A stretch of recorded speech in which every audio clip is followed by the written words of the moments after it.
The crimson droplets fell in slow motion through the recycled air of the cargo hold, each one catching the dim overhead lights before splattering across the ceremonial blade.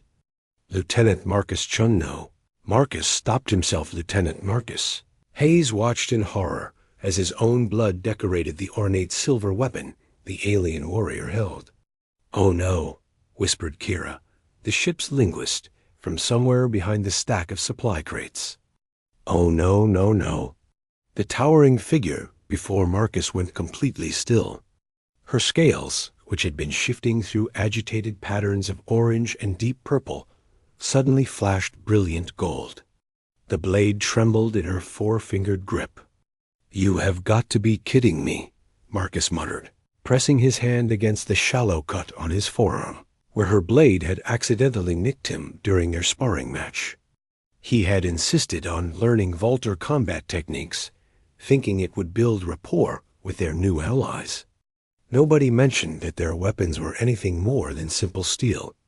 The warrior, whose name Marcus had learned, was Thissa of the Moonward clans, slowly lifted her gaze from the blade to his face. Her vertical pupils dilated wide, and a low harmonic sound resonated from somewhere deep in her chest. "The blade of bonding has tasted the blood of another," she said in her species' melodic language, which the translation implant rendered in Marcus's mind with unfortunate clarity. "The vow is sealed. The what is what now?" Marcus asked, though Kira's strangled gasp suggested he really didn't want to know the answer. Thissa carefully lowered herself onto one knee, her 7-foot frame still imposing even in a position of supplication. She placed the blade across her palms and extended it toward Marcus. "I am now bound to you, as the ancient laws decree. Where you walk, I follow. Your enemies are mine. Your battles are mine. Until death separates us, or you release me from this bond." Marcus looked at Kira, who had emerged from behind the crates with her tablet clutched to her chest and an expression of absolute panic on her face. "Tell me she's joking." "She's not joking," Kira said, scrolling frantically through her files. "The Volter have this ancient tradition, dating back thousands of years. When a warrior's ceremonial blade tastes the blood of someone during non-combat circumstances, it creates an unbreakable bond. It was originally meant as a marriage ritual, but over time, it evolved into something more complex. It's like a combination of marriage, sworn vassalage, and blood oath, all rolled into one. Can we undo it?" Marcus asked desperately. Kira shook her head. "The only documented cases of dissolution involve either death or a formal release, ceremony that requires the consent of both parties and the approval of at least 3 clan elders. And Marcus, you need to understand something. The Volter take this more seriously than humans take anything. This isn't just legally binding in their culture. It's spiritually, socially, and biologically binding." "Biologically?" Marcus's voice cracked slightly. Thissa remained kneeling, patient and still as a statue. The golden shimmer of her scales hadn't faded. Kira winced. "Their biochemistry responds to the vow. Once sealed, she'll be able to sense your location, your emotional state, and whether you're in danger. And breaking the vow without proper ceremony would likely kill her. The shock to her system would be too much." Marcus ran his uninjured hand through his hair, a habit he'd picked up during his academy days when facing impossible tactical scenarios. "This is insane. I can't be responsible for an alien warrior's life just because I got a scratch during practice." "You speak as though this bond is unwelcome," Thissa said quietly, still holding the blade in offering. "Have I offended you in some way? I know my kind are not beautiful by human standards. I know our ways are strange to you." The genuine hurt in her voice made Marcus feel like the worst kind of heel. "No, that's not it at all. You're a skilled fighter, and you've been nothing but honorable since our alliance began. It's just that this is all happening so fast, and I don't understand what it means." Thesa's scales shifted to a softer blue, a color Kira's research had identified as indicating contemplation or sadness. Among my people, the vow of bonding is sacred. It means I have pledged my strength to your cause, my wisdom to your decisions, and my life to your protection. In return, tradition holds that you offer me the same, but I understand that humans do not share our customs. If you wish, we can seek the elders and attempt dissolution, though it may take many months. Marcus thought about the war that was coming. The hegemony forces were advancing through the sector, wiping out colony after colony. The Vaulter had joined the human defense fleet because their own worlds lay in the path of destruction.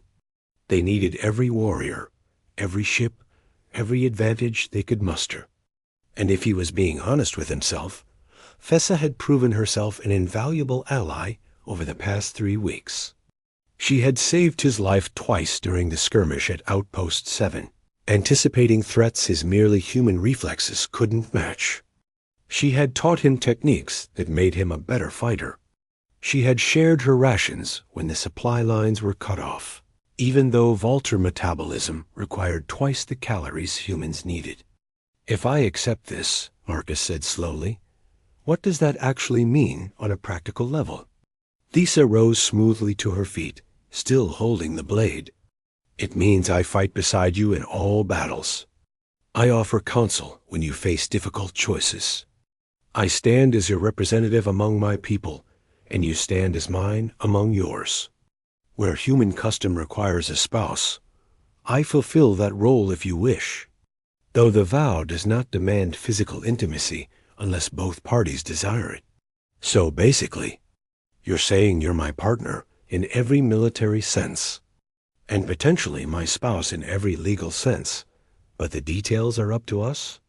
That is accurate, Thesa confirmed. Kira was still frantically reading from her tablet. Marcus, there's something else you should know. In Vaulter culture, the one who receives the vow, that's you. They're considered incredibly blessed. The bonded warrior becomes a symbol of honor and strength. This could actually help our diplomatic relations with the other Vaulter clans. They'll see humans as worthy allies if one of their warriors has chosen to bond with you. Marcus looked at Thesa, really looked at her. Her scales were settling into a pattern of cautious hope, swirls of silver and pale green. Her eyes, so alien yet somehow expressive, watched him with an intensity that spoke of both pride and vulnerability. The blade, Marcus said. What do I do with it? If you accept the vow, you take the blade and return it to me. This symbolizes your acceptance of my service and your promise to honor the bond.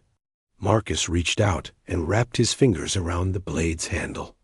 The metal was warm from Thessa's grip, and he could feel intricate engravings beneath his palm. He lifted it carefully, feeling the weight of more than just steel, and turned it so the blade pointed toward the ground in a gesture of peace. Then he offered it back to Thesa. Her scales exploded into brilliant patterns of gold, crimson, and radiant white. The harmonic sound she made resonated through the cargo hold like a song of celebration. She accepted the blade and in one fluid motion secured it in the sheath across her back. I am honored beyond measure, she said, and this time, when she knelt, Marcus understood it was not subservience but respect.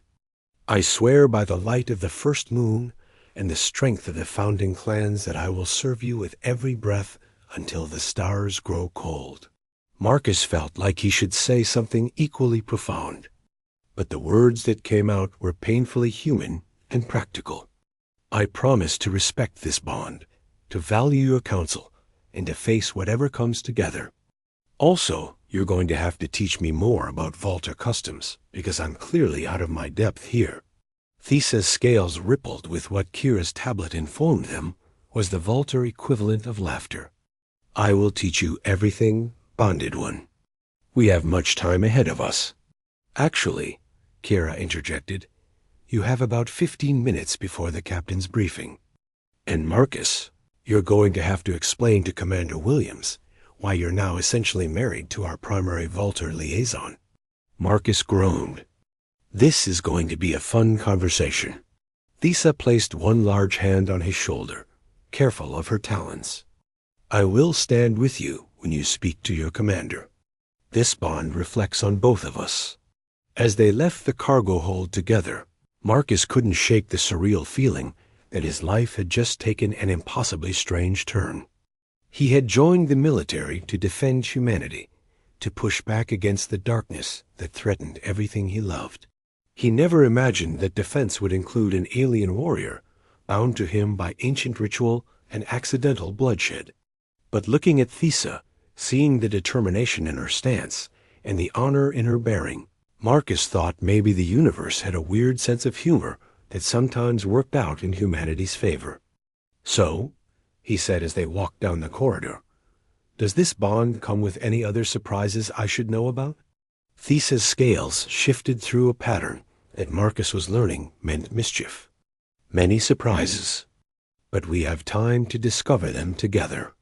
Behind them, Kira frantically typed notes into her tablet, already composing the report that would make military history as the strangest diplomatic incident in human-alien relations. The war could wait 15 minutes. Some things, apparently, were more important than tactical briefings, even if those